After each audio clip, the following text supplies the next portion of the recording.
But if I lay down and I play dead and I stay dead, maybe you'll get sick of being the monster out of my head, under my bed. Think you're something out of my nose. Oke, kali ini kembali lagi di So Jadi Pandit. Kali ini gue akan membahas satu pertandingan, yaitu Manchester United berhadapan dengan Omonia Nicosia, yang berakhir dengan kemenangan Manchester United 1-0. Ya, kemenangan tipis Manchester United. Kita bahas dulu dari starting line up. Manchester United turun dengan hampir full tim kalau gue bilang. Paling Lindelof yang main menggantikan Varane, itu juga sudah beberapa pertandingan lalu. Terus Fred dimainkan dengan Casemiro di tengah. Di depannya pun sama, Rashford, Bruno, Anthony dengan Ronaldo. Praktis full team. Dan ini yang memang agak gue pertanyakan karena jadwalnya kan cukup padat ya MU ya. Tapi mereka tetap si Ten Hag terus menurunkan pemain intinya di semua kompetisi. Ya padahal kalau kita lihat di cadangan ada Elanga, ada Garnacho, ada Zidane Iqbal, itu kan ada, bahkan Dubravka pun kiper pelapisnya itu tidak dimainkan. Bagaimana jalan pertandingan? Dari menit awal jelas Manchester United mengambil inisiatif. Mereka mencoba melakukan serangan, mengurung pertahanan Omonia. Ya memang Omonia ini parkir bus ya, ada beberapa momen mereka parkir bus tapi nggak selalu. Mereka kadang-kadang juga ya bertahan tapi ngepres juga di awal babak pertama, dan itu membuat memang Manchester United cukup kesulitan untuk bisa mengembangkan permainan. Walaupun sebenarnya dapat peluang emas itu kan menit awal itu lewat corner, Rashford tendang masih bisa di save. Ya, dan memang penampilan dari kiper dari Omonia ya yang menjadi perbincangan, Uzoho. Ya, ini kiper kedua, bahkan ini kiper kedua ya dari Omonia. Bukan kiper utama, tapi penampilannya begitu luar biasa, 12 saves. Ya, 12 saves. Ya, dilakukan oleh kiper dari Omonia, dan itu benar-benar menunjukkan kapasitasnya sebagai penjaga gawang. Dan kalau bukan penjaga gawang ini easily bisa 2-3-0 di babak pertama. Tapi memang selain dari kiper yang luar biasa ini, finishing dari MU ini bermasalah. Ya, Rashford dapat beberapa kali peluang, Bruno dapat juga, Casemiro dapat mistar, Ronaldo juga nggak dapat peluang, nggak dapat bola yang enak gitu, nggak dapat, dimana dia seperti di pertandingan leg pertama, dimana dia banyak sekali buang peluang, dia kan tuh dapat bola enak banget. Ya, berbeda sekali di pertandingan kali ini, dia dijaga ketat sekali oleh 3 center back secara bergantian dari Omonia, sehingga sulit sekali bagi Ronaldo untuk menemukan celah. Ya, maka dari itu dia juga tidak mendapatkan peluang banyak peluang gitu. Nah,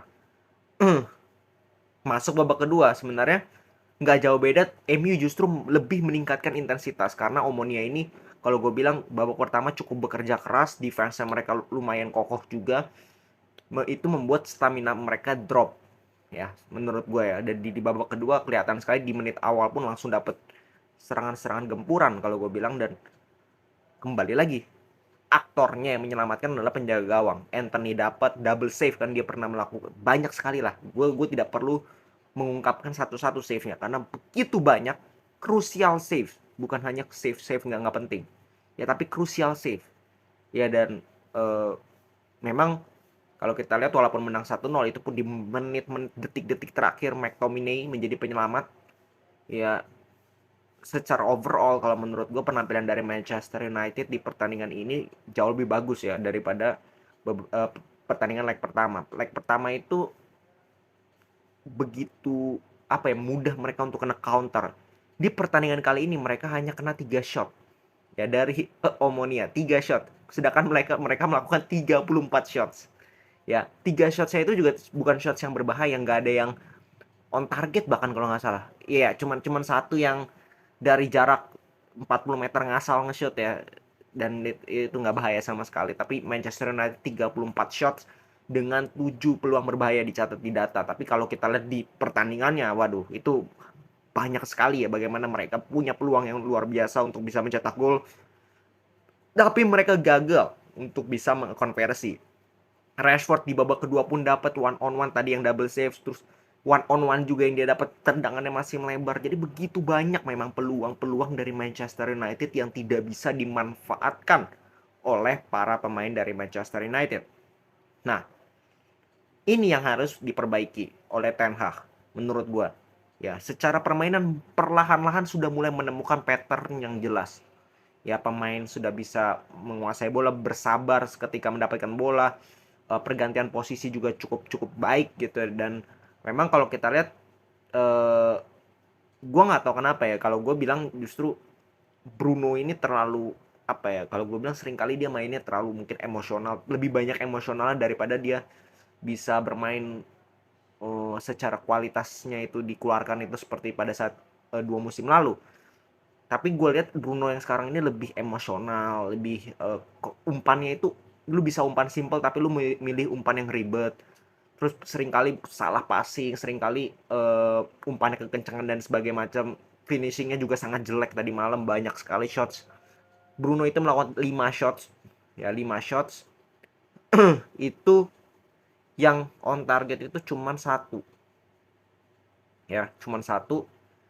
Dan sisanya itu tendangannya ngawur kemana-mana.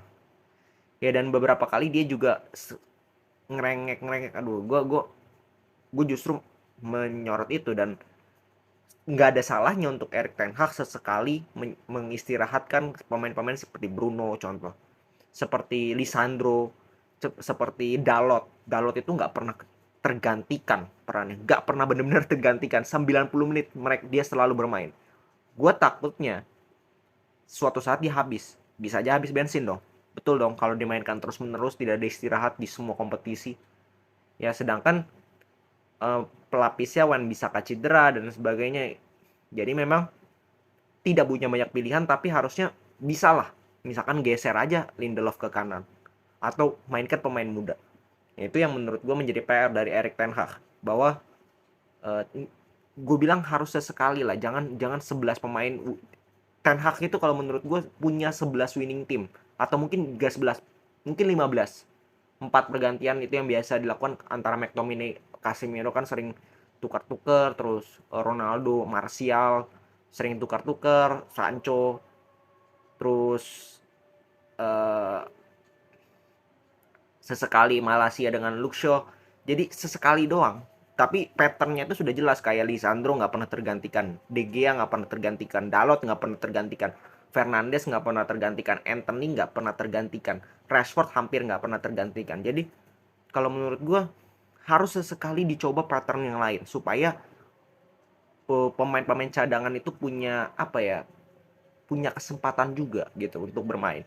Dan pemain yang diutama ini tidak nyaman gitu, dalam arti ya gue main jelek pun gue tetap inti gitu.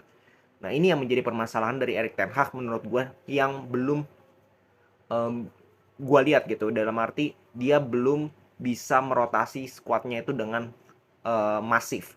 Ya, seringkali cuma satu pemain dia copot, tapi tetap aja mau kompetisinya apapun, lawannya siapapun, mereka tetap menurunkan pemain terbaik. Dan itu menurut gue ada baiknya, betul mereka menang sekarang. Nah, tapi nanti kalau ada yang cedera itu yang berbahaya. Ada yang nanti drop, bensinnya habis, itu yang berbahaya. Tidak ada pelapis yang sesuai dengan kapasitasnya karena tidak diberikan kesempatan. Itu yang gue sayangkan aja, itu aja sih. Ya, tapi secara overall, secara permainan mulai kelihatan bentuk dari Manchester United yang solid. Ya, di lini pertahanan mereka solid. Casemiro perannya penting sekali untuk memutuskan serangan. Ya, Fred amburadul seperti biasa, tapi ya it's okay lah memberikan kesempatan sesekali untuk dia main. Ya, Rashford kurang beruntung kalau menurut gue, dia shotsnya di save terus dengan luar biasa, padahal udah ke pojok-pojok ya dia shotsnya. Anthony juga cukup mobile ya di sebelah kanan, seringkali duel one on one. Jadi menurut gue nggak ada masalah secara permainan, dan memang ini murni dari finishing yang kurang efektif dan juga penjaga gawang yang sangat luar biasa dari Omonia, yaitu Uzoho. Oke, jadi ini kemenangan yang penting untuk Manchester United. Sekarang mereka ada di peringkat 2 di bawah Real Sociedad. Ya, Real Sociedad 12 poin perfect. Yang mereka nanti menurut gue kuncinya pada saat melawan Real Sociedad. Apakah mereka bisa meraih kemenangan atau tidak, karena itu akan berpengaruh kepada mereka untuk menjadi juara grup atau tidak. Oke, segitu dulu dari gua.